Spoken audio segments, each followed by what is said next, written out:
આજ રોજ સામાજિક કાર્યકર યોગી પટેલે આવેદનપત્રમાં જણાવ્યું હતું કે નર્મદા મૈયા બ્રિજ 12 જુલાઈ 2021થી પ્રજા માટે ખુલ્લો મૂકવામાં આવ્યો છે।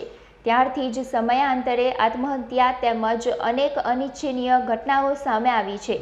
જાણે આત્મહત્યા માટે પ્રેરણારૂપ આપતા હોય તેમ ભરૂચ જિલ્લાના જ નહીં પરંતુ ગુજરાતમાં અન્ય જિલ્લાઓમાંથી પણ અહીં મૃત્યુને વહાલું કરવા માટે લોકો આવે છે અને આત્મહત્યા કરે છે।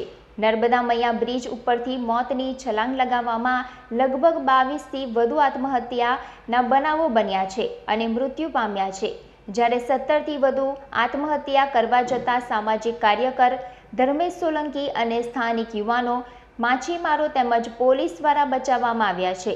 આ બાબતે પહેલા પણ સામાજિક કાર્યકર ધર્મેશ સોલંકી દ્વારા વહીવટી તંત્રનું ધ્યાન દોરવામાં આવ્યું હતું, ત્યારે ફરી એક વખત વધતા આત્મહત્યાના બનાવોને લઈને સામાજિક યુવા આગેવાન યોગી પટેલ દ્વારા આજરોજ ભરૂચ વહીવટી તંત્રને એક આવેદનપત્ર પાઠવી જણાવવામાં આવ્યું હતું કે નર્મદા નદી ઉપર આવેલ નર્મદા મૈયા બ્રિજ ઉપર લોકોને આત્મહત્યા કરતા રોકવા માટે ગુજરાત સરકાર તેમજ ભરૂચ જિલ્લા કલેક્ટર અને માર્ગ મકાન વિભાગ દ્વારા આ વિષયમાં ગંભીરતા લઈ તાત્કાલિક ધોરણે બ્રિજની બંને સાઈડ યોગ્ય ઉપાયોથી અવરોધ ઊભો કરી કે જેથી લોકો કૂદી ન શકે એ માટે જાળી કે અન્ય વ્યવસ્થા કરવામાં આવે, જેથી આત્મહત્યાના બનાવોને રોકી મા નર્મદા મૈયા બ્રિજને આત્મહત્યા ઝોનના કલંકથી બચાવવા રજૂઆત કરવામાં આવી છે।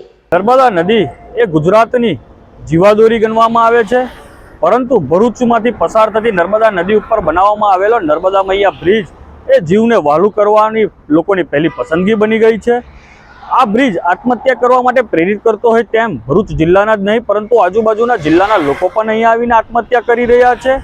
આંકડા જોવા જઈએ તો 22થી વધુ લોકોએ અહીંયાથી મોતની છલાંગ લગાવી મૃત્યુ પામ્યા છે। તદુપરાંત 17થી વધુ લોકોને સ્થાનિક આગેવાન ધર્મેશભાઈ તેમજ અન્ય માછીમારો અને પોલીસ દ્વારા એ લોકોને આત્મહત્યા કરતા રોકી બચાવવામાં આવ્યા છે।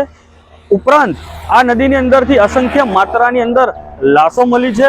આ લાશોમાંથી ક્યાંક ને ક્યાંક નદી પરથી બ્રિજ પરથી છલાંગ લગાવી ને મૃત્યુને વહાલું કર્યું હોય એ પ્રકારની આશા પણ નકારી શકાય તેમ નથી।